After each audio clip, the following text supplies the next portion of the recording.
அனைவருக்கும் வணக்கம். இப்போ நம்ம பார்க்க போகிறது என்னென்னா செல் டாபிக் அப்படின்னு சொல்லலாம் நாம. அதாவது ஒரு உயிரினத்தோட அடிப்படை அழகுன்னு சொல்லலாம். நான் ஏன் சயின்ஸ் எங்கேருந்து ஸ்டார்ட் பண்ணுறேன் அப்படின்னு பார்த்தோன்னா, ஒரு உயிரினம் உருவாவதற்கு ஒரு முக்கிய காரணம், அடிப்படையான பொருள் அப்படின்னு பார்த்தோம்னா இந்த செல்லு தான். இந்த செல்லுலேருந்து ஆரம்பித்தோம்னா, செல்லு திசுவாக மாறுது, திசு உறுப்பாக மாறுது, உறுப்பு மண்டலம் அண்டு உயிரினமாக உருவாகுது. அப்போ அந்த உயிரினம் என்ன ஆகும்னா, அந்த உயிரினம் நடக்கும்போது சுற்றுச்சூழலை பார்க்கணும். அந்த சுற்றுச்சூழலால் அந்த உயிரினத்துக்கு ஏதாவது நோய் வரும். அப்போ அந்த நோயை நம்ம சரி செய்கிறதுக்கு ஏதாவது ஊட்டச்சத்து சாப்பிட்ணும். ஓகேவா? அப்போ நம்ம செல்லு இங்கேருந்து பார்க்க ஆரம்பித்தோம்னா, இதிலேருந்து ட்ராவல் பண்ண ஆரம்பித்தோம்னா, விலங்கும் சரி, தாவரம் சரி, ப்ராசஸ் ஒன்று தான். ஆனால் அதனுடைய வழிகள் வேறு வேறு. அந்த மாதிரி தான். அதனால தான் நான் செல்லுலேருந்து என்ன பண்ணுறேன், ஆரம்பிக்கிறேன். அப்போ நம்ம செல்லுன்னு பார்த்துட்டோம்னா, செல்லில் 2 இருக்குது. ஒன்று பார்த்தோம்னா ஒரு செல், இன்னொன்று பல செல்னு சொல்லுவோம். அதாவது செல்லு 2 வகைப்படும். அதில் புரோகேரியட் செல்லு, யூகேரியட் செல்லு. புரோகேரியட் செல்லே பார்த்தோம்னா, இங்கே 2த்துலேயும் உட்கரு இருக்கும். 2த்துலையும் என்ன பண்ணும், உட்கரு இருக்கும். ஆனால் இங்கே தெளிவான உட்கரு கிடையாது. இங்கே தெளிவான உட்கரு காணப்படும் அப்படி சொல்கிறாங்க. அப்போ தெளிவான உட்கரு கிடையாதுன்னா அப்போ என்ன பண்ணும், இது ஒரு செல்லாக தான் இருக்கும். அப்போ அந்த ஒரு செல்லு தான் அனைத்து விதமான செயல்பாடுகளும் செய்யும். அங்கே நுண்ணுறுப்புகள் இருக்காது. அப்போ அதுக்கு எடுத்துக்காட்டு சொல்கிறாங்க பாரு, பாக்டீரியா, சயனோபாக்டீரியம். இங்கே வந்தோம்னா தாவர செல்லு, விலங்கு செல்லு, தெளிவான உட்கருக்கு எடுத்துக்காட்டு. அப்போ அந்த 2 செல்லும் எப்படி இருக்கும் அப்படின்னு பார்த்தோம்னா, இந்த மாதிரி தான் இருக்கும். இது தாவர செல், இது விலங்கு செல். இதனுடைய வித்தியாசம் இதை தான் நம்ம என்ன பண்ண போகிறோம், விரிவாக பின்னாடி படிக்க போகிறது. இப்போ நம்ம விலங்கு செல் எடுத்துக்கிட்டோம்னா இது உட்கரு. இந்த உட்கரு பக்கத்தில் 2 இருக்குல்ல, இது பார்த்தோம்னா எண்டோப்ளஸ் வலைப்பின்னல்னு சொல்லுவோம் நம்ம. அது 2 வகைப்படும். ஒன்று சொரசொரப்பான எண்டோப்ளஸ் வலைப்பின்னல், இன்னொன்று வடவடப்பான எண்டோப்ளஸ் வலைப்பின்னல் அப்படின்னு சொல்லுவோம் நம்ம. இந்த 2 இங்கே வந்துடும். அதுக்கப்புறம் பார்த்தோன்னா செல் சவ்வு, இந்த அவுட்ரு ஏரியா வருதுல்ல, இது செல் சவ்வு. இது உட்கருக்குள்ளே இது இருக்கிறது உட்கரு மணி. மைட்டோகாண்ட்ரியா இது இருக்குல்ல, இது மைட்டோகாண்ட்ரியா. அப்புறம் பார்த்தோம்னா நுண்குழல்கள், சென்ட்ரியோல்கள், சைட்டோபிளாசம். சைட்டோபிளாசம்னா இந்த உட்கரு தவிர்த்து மீதி எல்லா இடத்துலையும் ஜெல்லி போல் இருக்குல்ல, இந்த எல்லோ கலர், இந்த இடம் ஃபுல்லாக இது சைட்டோபிளாசம் சொல்லுவோம் நம்ம. அப்படியே வந்தோம்னா ரிபோசோமு, அதுக்கப்புறம் கோல்கை உறுப்புலம், இந்த லைசோசோம், தற்கொலை பைன்னு சொல்லுவோம் நம்ம, லைசோசோம் இது இருக்குது. இது பேசிக்காக விலங்கு செல்லுக்கு. அப்படியே இங்கே வந்தோம்னா தாவர செல்லில் பார்த்தோம்னா அதே உட்கரு இருக்கும். அதுக்குள்ளே உட்கரு மணி இருக்கா, எண்டோப்ளஸ் வலைப்பின்னல் இருக்குது. இங்கே என்ன இருக்குன்னா செல் சுவர் இருக்கும் அடிஷ்னலாக. அதுக்கப்புறம் மைட்டோகாண்ட்ரியா எங்கே இருக்கும், அடிஷ்னல் இங்கே பார்த்தோம்னா பசுகணிகள் இருக்கும். அதுக்கப்புறம் பார்த்தோன்னா கொள்கை உடலம் இருக்கும். 2த்துக்கும் வித்தியாசம் அப்படின்னு பார்த்தோன்னா, இங்கேயும் நுண்குமிழ்கள் இருக்கும். இந்த நுண்குமிழ்கள் இங்கே பெருசாக இருக்கும், விலங்கு செல்கள் சின்னதாக இருக்கும். இது பேசிக்காக நமக்கு என்னான்னு உருவம் இமேஜ் தெரிஞ்சால் போதும். நம்ம உள்ளே படிக்கும்போது அதை நம்ம கற்பனை பண்ணி பார்க்குறதுக்கு ஈஸியாக இருக்கும். அதனால தான் இது ஃபஸ்ட்டு எடுத்தோடனே காட்டினது. அதுக்கப்புறம் பார்த்தோம்னா செல்லுக்கு அப்புறம் ஒரு உயிரினத்தோடைய அடிப்படை அழகுன்னு சொல்லுவோம்ல, அது செல். 2த்துக்கும் செல்லு தான். அந்த செல்லு என்னவாக மாறுது, திசுவாக மாறுதா, திசு என்னவாக மாறுது, உறுப்பாக மாறும். திசுக்களுடைய கூட்டங்கள் சேர்ந்து. அதே தான் இங்கேயும். உறுப்பு மண்டலம்னா வருது, உயிரினமாக மாறுது. இதே தான் தாவரத்துக்கும். அடுத்து செல்லை பற்றி 2 இடத்த கொடுத்துருக்காங்க. மேக்ஸிமம் எங்கே இருக்குன்னா 6th ஸ்டாண்டர்டு, இன்னொன்று 7th ஸ்டாண்டர்டு. அதுக்கப்புறம் அபோத் எஸ்ஐ இல்லை டிகிரி லெவல் படிக்கிறவங்க பார்த்தோம்னா 11th பாட்னி. 11th பாட்னி போனீங்கன்னா அங்கே கிடைக்கும். அதில் தாவரத்துக்கு தனியாக கொடுத்துருப்பாங்க, அண்டு விலங்கியல், அதாவது விலங்குக்கு தனியாக கொடுத்துருப்பாங்க. நம்ம 10th லெவலு போலீஸுக்கு போதும், இந்த 2 ஸ்டாண்டர்டே போதுமானது. அதை தான் இப்போ நம்ம பார்க்க போகிறோம். செல்லோட வகைப்பாடுகளை இது சொல்லிடுச்சு. அப்படியே வந்தோம்னா செல்லோடு முதல்ல செல்லை பார்க்கும்போது இப்படி தான் இருந்திருக்கு. ஏதோ நம்ம வீட்டுக்கு செவுறு கட்டின மாதிரி இருந்திருக்கு. முதல்ல யார் பார்த்துருக்காருன்னா ராபர்ட் குக் என்பவர் என்ன பண்ணார், கூட்டு நுண்ணோக்கி மூலமாக பார்த்துருப்பார். இது ஒரு ஷார்ட் கதையை சொல்லிடுறேன். ராபர்ட் குக்கு ஒரு கூட்டு நுண்ணோக்கியை உருவாக்கி வெங்காயம், மரம், தேனீ, பட்டாம்பூச்சி இதனுடைய செல்களை வந்து பார்க்குறாரு. மரங்களை பார்க்கும்போது ஏதோ அடுக்கடுக்காக வச்ச மாதிரி இருக்குது அப்படின்னு சொல்லியிருக்காரு. அதுக்கப்புறம் வந்து பார்த்தோம்னா தேன்கூடு, அந்த தேன்கூடு வந்து பார்த்தோம்னா அருங்கோண வடிவம் அதை பார்த்துருக்காரு. அதை வச்சு தான் என்ன பண்ணுவார், மைக்ரோபியா அப்படின்ட்டு என்ன பண்ணுவார், 1665 ஒரு புக் எழுதுவார். அந்த புக்கில் தான் செல்லு லத்தீன் மொழியில் செல்லுலா சிறிய அறை அப்படின்னு சொல்லி என்ன பண்ணுவார், தெளிவாக சொல்லியிருப்பார். அதுதான் இந்த பாடத்தோட 6th பொறுத்த வரைக்கும் இதுதான். அதுக்கப்புறம் செல் அடிப்பினை நான் மேலே அந்த படத்தில் காட்டுறதே போதுமானது. உயிரினங்களின் அடிப்படை அமைப்பு செயலழகு அப்படின்னு பார்த்தோம்னா செல்கள் அப்படின்னு பார்த்தோன்னா அனைத்து உயிர்களும் செல்களானது. அந்த செல்கள் எப்படின்னா ஒரு செல்லாவோ இருக்கலாம் அல்லது பல செல்லாவோ இருக்கலாம் அப்படின்னு சொல்லியிருப்பாங்க. செல்லின் கண்டுபிடிப்பு பார்த்தோம்னா ராபர்ட் குக் தான் என்ன பண்ணுவார், செல்லை கண்டுபிடிச்சிருப்பார். அவர் எந்த நாட்டை சேர்ந்தவர்னா இங்கிலாந்து நாட்டை சேர்ந்தவர். அவர் வந்து ஒரு கணித அறிஞர் மற்றும் இந்த செல்லை கண்டுபிடிச்சதால அவரை கண்டுபிடிப்பாளர் அப்படின்னு சொல்கிறாங்க. இவர் தான் என்ன பண்ணார், ஆல்ரெடி நுண்ணோக்கி இருக்கும், அந்த நுண்ணோக்கி என்ன பண்ணார், கூட்டு நுண்ணோக்கியாக கண்டுபிடிச்சி தான் என்ன பண்ணியிருப்பார், இவர் வந்து செல்லை கண்டுபிடிச்சிருப்பார். அந்த கூட்டு நுண்ணோக்கி கீழே கொடுத்துருப்பாங்க. இதான் அந்த கூட்டு நுண்ணோக்கி. இவர் தான் ராபர்ட் குக். அவர் தான் என்ன பண்ணுறாரு, மரத்தை பார்க்குறாரு, ஒரே மாதிரியான சிறை அறை, அப்புறம் வண்ணத்து பூச்சி பார்க்குறாரு, அதனுடைய ரெக்கை, தேனீக்களுடைய கண்கள். இதெல்லாம் சும்மா ஓரெல்லாம் தெரிஞ்சிட்டா போதும், கூற்று வச்சாங்கன்னா அடிக்கிறதுக்காக. முக்கியமானது 1665 மைக்ரோபியா என்ற நூல் என்ன பண்ணுறாரு, எழுதுகிறாரு. அதில் தான் என்ன பண்ணுறாங்க, முதலில் செல் என்ற சொல்லினை பயன்படுத்தி திசுக்களின் அமைப்பினை விளக்கினார். அப்போது லத்தீன் மொழியில் செல்லுலா அப்படின்னா சிறிய அறை என்று பொருளாம்.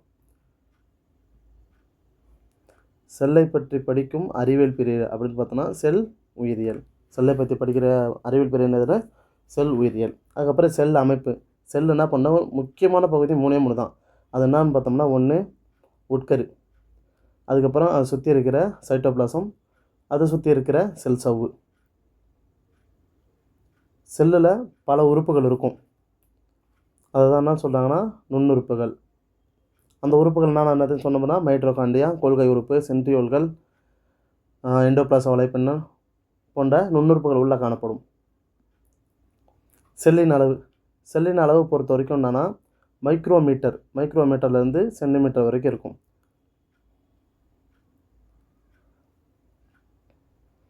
மேக்ஸிமம் எல்லாத்தையும் ஒரு எதில் பார்த்துருப்பாருன்னா கூட்டு நுண்ணோக்கி வழியாக தான் என்ன பண்ணுது, பெரிதுபடுத்தி பார்க்கலாம். நம்ம சாதாரண கண்ணால் என்ன பண்ண முடியாது, பார்க்க முடியாது. அதுக்கப்புறம் பாக்டீரியாவின் அளவு சின்னது. அந்த பாக்டீரியா எவ்வளோ அளவுன்னு பார்த்தோம்னா 0.1 to 0.5 வரைக்கும் இருக்கலாம். ஒரே செல்லாலான நெருப்பு கோழியின் முட்டை 170 மில்லிமீட்டர் கொண்டதாக உள்ளது. இதை கண்ணால் காணப்படும். அதாவது அவங்க என்ன சொல்கிறாங்கன்னா, மைக்ரான் அளவு கூட்டு நுண்ணோக்கி பார்க்குற அளவுக்கு இருக்கிற செல்லோட அளவில் இருந்தும் 170 mm, நம்ம எல்லாமே நெருப்பு கோழி முட்டையை பார்த்துருப்போம், அந்த அளவுக்கு வரைக்கும் என்ன பண்ணாங்க, ஒரு செல்லாலானது அப்படின்னு சொல்லிட்டாங்க. அப்போ நமது உடலின் மிக நீளமான செல் காணப்படும் செல் எதுனா நரம்பு செல். அவ்வளோதான். அதுக்கப்புறம் வந்து பார்த்தோன்னா இந்த பாக்ஸு கூட்டில் கேட்டிருக்காங்க ப்ரீவியஸ் கொஸ்டின் பேப்பரில். செல்லின் அளவிற்கும் உயிரினத்தின் அளவிற்கும் யாதொரு தொடர்பு இல்லை. உதாரணம், யானையின் செல்லு சுண்டெலியின் செல்லை விட பெரிதாக இருக்க வேண்டிய அவசியமில்லை. யானை பெருசாக இருக்குது, சுண்டெலி சின்னதாக இருக்குன்னா இந்த இடத்த வந்து சுண்டெலி செல் வந்து பெருசாக இருக்கலாம், அதுதான் சொல்லியிருக்காங்க. செல்லோட அளவு பொறுத்து வந்து உயிரினங்கள் வந்து இருக்காது அப்படின்னு சொல்லிட்டாங்க. செல்லோட வடிவம் இது நம்ம பார்த்துருப்போம், நரம்பு செல்லு, இரத்த சிவப்பணு, தசை சேர்க்கல், இதான் வடிவங்கள். அளவுகள் கொடுத்துட்டாங்க பாருங்க. வைரஸு, பாக்டீரியா, தாவர செல்லு, மனித கருமுட்டை, தவளை முட்டை, கோழி முட்டை, நெருப்பு கோழி முட்டை. இதான் என்ன சொல்கிறாங்க, 170 mm. அதுக்கப்புறம் வந்து பார்த்தோன்னா செல்களின் எண்ணிக்கை உயிரினத்திற்கும் மாறுபடும். ஒவ்வொரு உயிருக்கும் ஒவ்வொரு உயிரும் மாறுபடும். அதனால் ஒரு செல் உயிரினா அந்த ஒரு செல் உயிரியாக இருக்கலாம். ஒரு செல்லு மட்டும்தான் இருக்கும் அங்கே. பல செல் உயிருக்கு எடுத்துக்காட்டு ஸ்பைரோகைரா. அங்கே வந்து ஒரு செல் இல்லாமல் 2, 3 செல் இருக்கும். அந்த செல்களுக்கு என்ன பண்ணும், இனப்பெருக்கத்தை தனியாக, கழிவு நீக்கத்துக்கு தனியாக பயன்படுத்தும். ஆனால் ஒரு செல்லை பொறுத்த வரைக்கும் இனப்பெருக்கமும் அந்த செல்லை தான் செய்யும், கழிவு நீக்கமும் அந்த செல் தான் செய்யும், உணவு ஊட்டத்தை பொறுத்த வரைக்கும் அந்த செல்லை தான் செய்யும். அதை தான் அவங்க சொல்லியிருப்பாங்க. ஒரு செல்லு பல செல்லாக பிரிக்கிறாங்க. ஒரு செல்லுக்கு எடுத்துக்காட்டு பாக்டீரியா, அமீபா, கிளாமிடா மோனஸு, ஈஸ்ட்டு. இது எல்லாமே ஒரு செல்லுக்கு. ஸ்பைரோகைரா, மாமரம், மனிதன், விலங்குலாம் என்னது பல செல்லுக்கு எடுத்துக்காட்டு.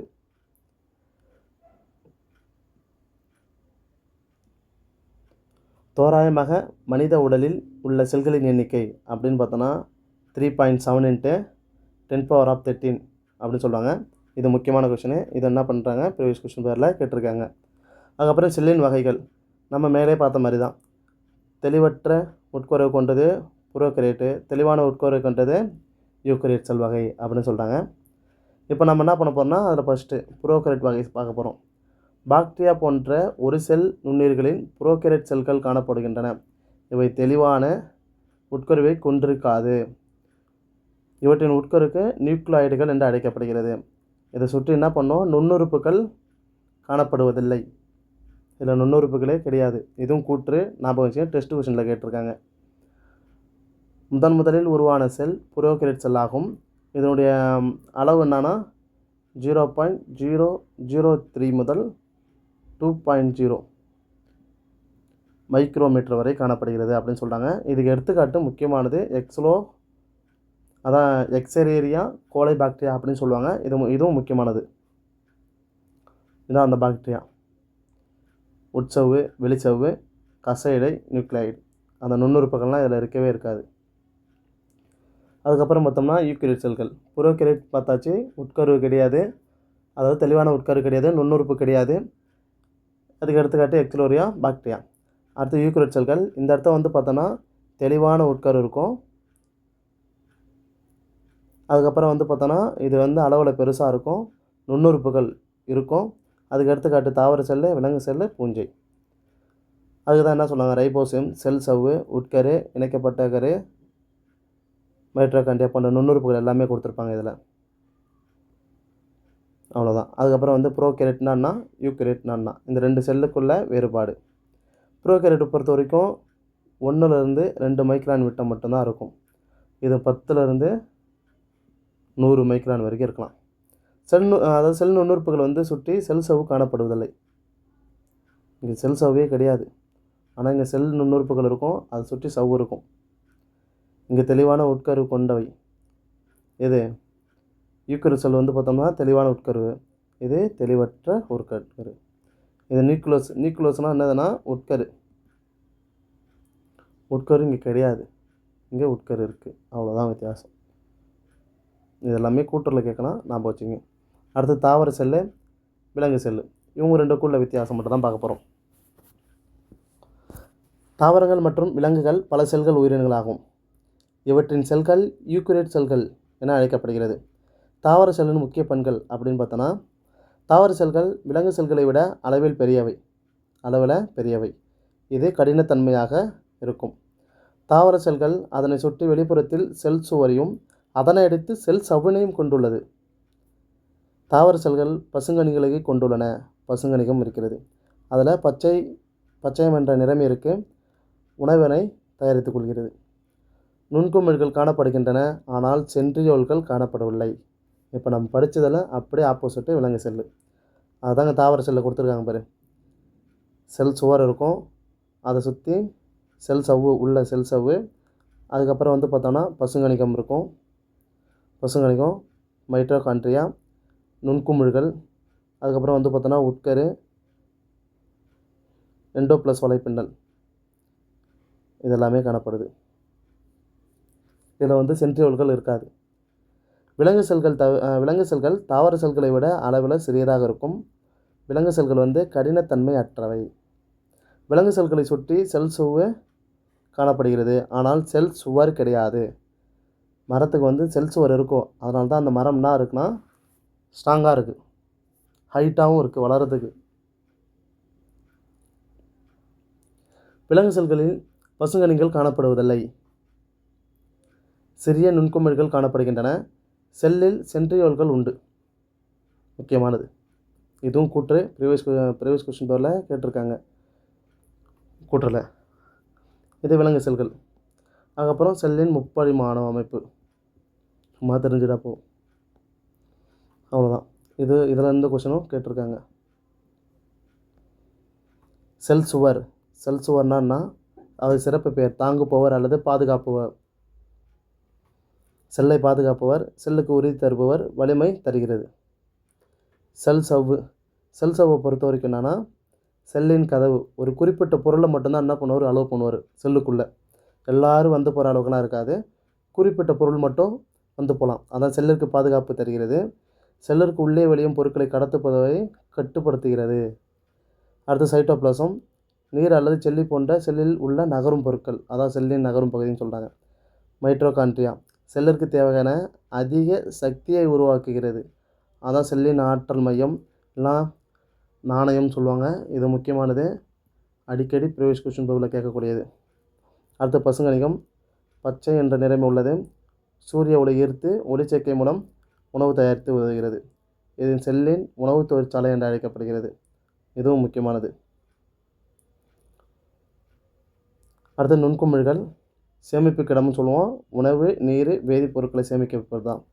அதுக்கப்புறம் உட்கரு. இவர் தான் என்ன பண்ணுவார், மூளையாக செயல்படுவார். அனைத்து வேதி செயல்பாடுகளையும் கட்டுப்படுத்துபவர் இவர் தான். ஆனால் தான் செல்லின் கட்டுப்பாட்டு மையம் சொல்லுவாங்க. அதுக்கப்புறம் உட்கரு உரை, நியூக்ளியஸ் உரைன்னு சொல்லுவாங்க. உட்கரு வாயுவில் அல்லது உட்கரு கருன்னு சொல்லுவாங்க. இது எங்கே இருக்குன்னா, உட்கருவு சுற்றி அமைந்துள்ளது. நியூக்ளியஸ் உட்கருவுக்குள்ளே எந்தெந்த பொருள் போகணும், இங்கே உட்கரு இருக்கா, அதுக்குள்ளே என்னென்ன பொருள் போகணும் வரணும், அதை பற்றி பேசக்கூடியது தான் இது. அவ்வளோதான். அடுத்தது அவ்வளோதான். அந்த பாடம் முடிஞ்சு. நினைவில் கொள்கை. எப்போவுமே ஒரு பாடத்தோடைய நினைவில் கொள்கை ஷார்ட்டாக முடிச்சிடலாம். முக்கியமானது, இதை படிக்காமல் இருக்கக்கூடாது. உயிரினங்களின் அடிப்படை அலகு செல்.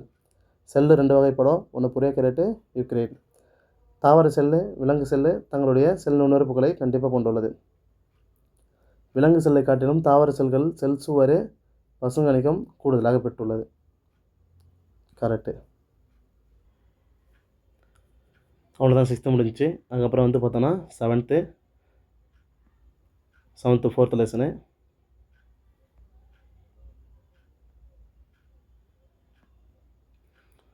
உயிரினங்களின் அடிப்படை அலகு அப்படின்னு பார்த்தோன்னா செல்லு.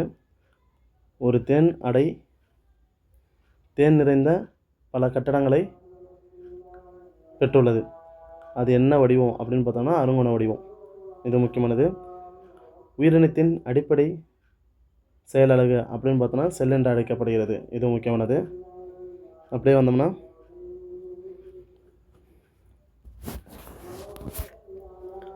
அமைப்பு என்பது ஒரு செல்லிற்குள் உள்ள பல நுண்ணுறுப்புகள் அல்லது செல்லின் பாகங்களை குறிக்கிறது அப்படின்னு சொல்கிறாங்க. செயல் என்பது ஒரு செல்லில் உள்ள ஒவ்வொரு பகுதி அல்லது நுண்ணுறுப்புகளின் செயல்பாடுகளை குறிக்கிறது. அல்லது செல்கள் அப்படின்னு பார்த்தோம்னா உயிரினங்களின் அடிப்படை கட்டுமான பொருள் அப்படின்னு சொல்கிறாங்க. அணுக்கள் என்பது பருப்பொருட்கள் அடிப்படை கட்டுமான பொருளாக என்று நாம் படிச்சிருக்கோம் அப்படின்னு சொல்கிறாங்க. அதாவது என்ன சொல்கிறாங்கன்னா, செயல் அப்படின்னு பார்த்தோன்னா நுண்ணுறுப்புகள் உள்ள செயல்படுதலை அது.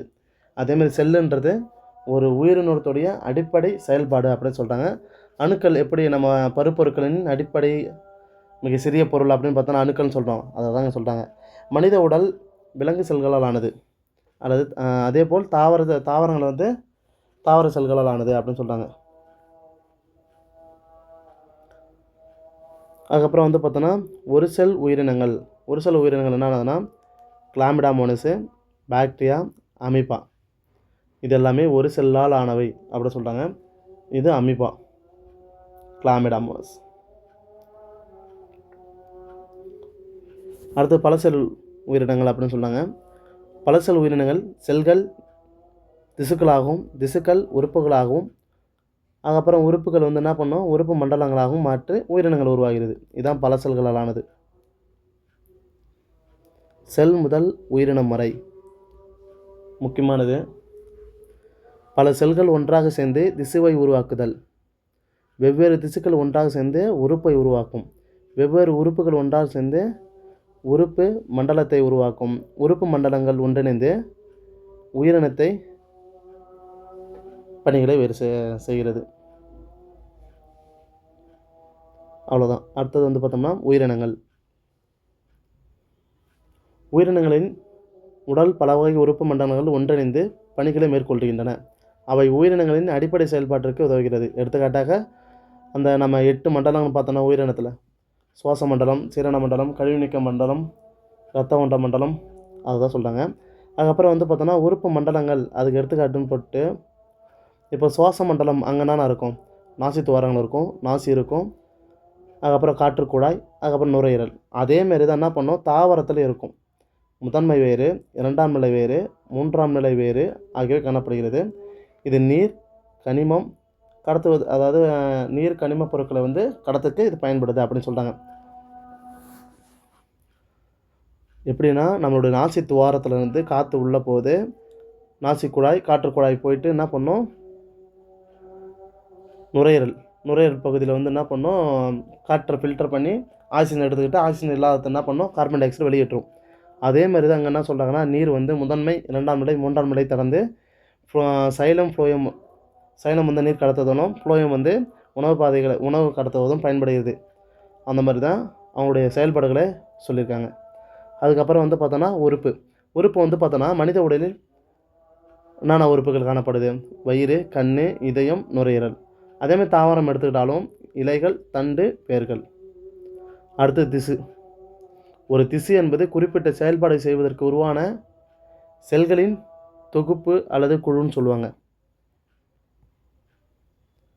அவ்வளோதான். அதுக்கப்புறம் வந்து பார்த்தோன்னா மனிதர்கள்.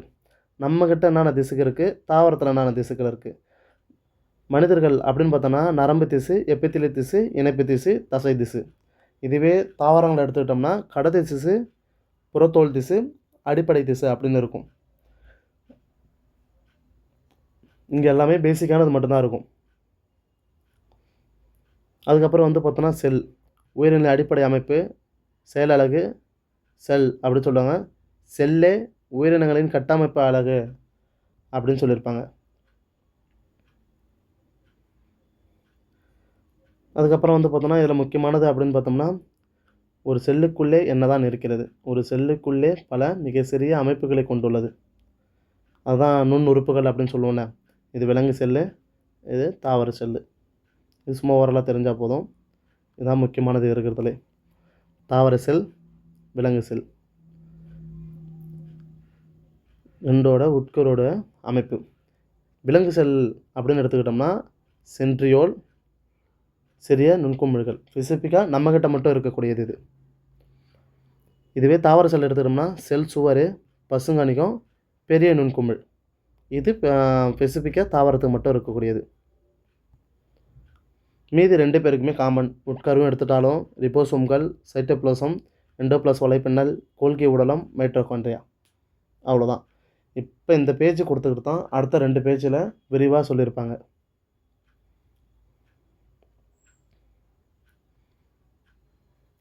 எபித்திலி திசுக்கள், தசை செல்கள் அப்படின்னு சொல்லுவோம். இப்போ எபித்திலி திசு எடுத்துக்கிட்டோம்னா நம்மளுடைய மேற்பகுதியை பாதுகாக்குது, உடலின் மேற்பகுதி. தசை செல் பொறுத்த வரைக்கும் நம்மளுடைய கை சுருங்குவதற்கும் விரிவடைவதற்கும் பயன்படக்கூடியது. நரம்பு செல்லு நம்ம டேட்டா செய்தி பரிமாற்றத்துக்கு பயன்படுது. சிவப்பு செல்களை பொறுத்த வரைக்கும் ஆக்சிஜன் இல்லா ரத்தத்தையும் கடத்துவதற்கு இது பயன்படுது.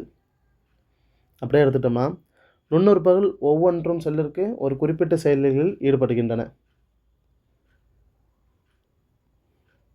அவ்வளோதான். அதில் அடுத்து செல் அமைப்பு எடுத்துக்கிட்டோம்னா செல் சவ்வு, சைட்டோபிளாசம், உட்கரு. இப்போ செல் சவ்வு எடுத்துக்கிட்டோம்னா விலங்கு செல்களின் சுற்றி எல்லையாக இருப்பது பிளாஸ்மா சவ்வு தான் செல் சவ்வுன்னு சொல்லுவோம். இதுவே செல் சுவர் அப்படின்னு பார்த்தோம்னா இது எங்கே இருக்கும்னா செல்லை தாங்குபவர்னு சொல்லுவாங்க. விலங்கு செல்களில் செல் சவ்வு பாதுகாப்பு அரணாகவும் ஒழுங்கற்ற வடிவத்தை கொண்டிருக்கின்றன. அதாவது விலங்கு செல்களில் வந்து செல் சவ்வு பாதுகாப்பு அரணு ஒழுங்கற்ற வடிவத்தையும் கொண்டிருக்கின்றன. அதேமாதிரி தாவரத்துக்கு போனோம்னா செல் ஒழுங்கான திடமான வடிவத்தை கொண்டிருக்கும். தாவர செல்களில் செல் சவ்வுகளுக்கு வெளியே உள்ள கூடுதல் அடுக்குகளை கொண்டிருக்கிறது. இது செல் சுவர். நம்மளுடைய செல் சுவர் வந்து ஒரு வடிவம் இருக்காது, ஆனால் இது ஒரு வடிவம் இருக்கும் அப்படின்னு சொல்கிறாங்க. அந்த செல் சுவர் எதனால் ஆனது அப்படின்னு பார்த்தோன்னா செல்லுலோஸ், இந்த செல்லுலோஸ் தான் என்ன பண்ணுது, தாவரத்துக்கு வடிவத்தை தருகிறது. இந்த பிளாஸ்மோடெஸ்மாட்டான்னுவாங்கல்ல, பிளாஸ்மோடெஸ்மாட்டா இதுதான் என்ன பண்ணும், ஒரு சிறிய துவாரத்தின் மூலமாக ஒவ்வொரு செல்லும் அது அருகில் உள்ள செல்களோடு இந்த மாதிரி என்ன பண்ணும், கனெக்ட் ஆகிடும். இதுதான் அதனுடைய வடிவத்தை கொடுக்குது. அதுக்கப்புறம் வந்து பார்த்தோன்னா சைட்டோபிளாசம், செல்லின் இயக்க பகுதின்னு சொல்லுவாங்க.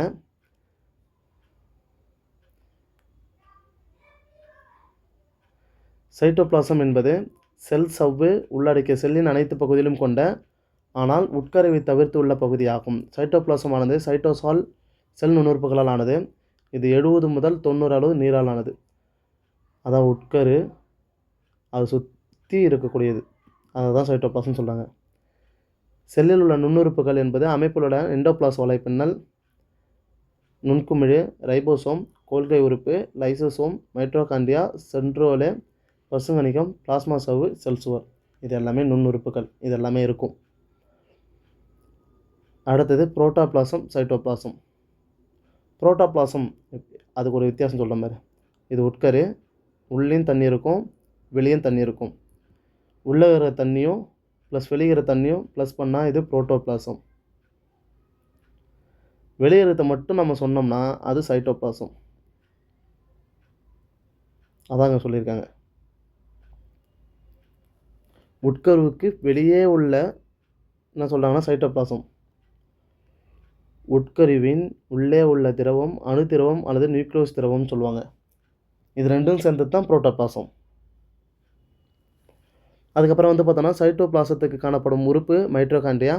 இது செல்லின் ஆற்றல் மையம் என்று அழைக்கப்படுகிறது. ஏன்னா இது செல்லுக்கு தேவையான ஆற்றல்களை தயாரித்து கொடுப்பது. அது என்ன வடிவத்தில் இருக்கும், கோள வடிவம் அல்லது குச்சி வடிவத்தில் இருக்கும். இரட்டை சவ்விலான் நுண்ணுறுப்பாகும். இது செல்லின் ஆற்றல் மையம் சொல்லுவாங்க. மைட்டோகாண்ட்ரியால் உற்பத்தி செய்யப்பட்ட ஆற்றல் அனைத்து வளர்ச்சிதை மாற்றத்துக்கு உருவாகிறது. அவ்வளோதான், வேறு எதுவுமே கிடையாது மைட்டோகாண்ட்ரியா பொறுத்த வரைக்கும். மைட்டோகாண்ட்ரியா விரிவாக கொடுத்துருப்பாங்க 10th புக்கில், அங்கே படிச்சுக்கலாம். அதுக்கப்புறம் பசுங்கணிகம் எடுத்துக்கினா தாவரங்களின் உணவு தயாரிப்பாளர் சொல்லுவாங்க. பசுங்கணிகம் என்பது ஒரு கணிகம். இது தாவர செல்களில் மட்டும் பசுமை நிற நுண்ணுறுப்பாக இருக்கின்றது. விலங்கு செல்களில் இவை காணப்படுவதில்லை. கணிகம் 2 வகைப்படும். ஒன்று வண்ண கணிகம், இன்னொன்று வெளிர்கணிகம் அப்படி சொல்கிறாங்க. முக்கியமானது இதனுடைய பணிகள் முக்கியமானது. ஏன்னா சூரிய ஆற்றலிருந்து உணவு தயாரிக்கக்கூடிய நுண்ணுறுப்பு பசுங்கணிகமாகும்.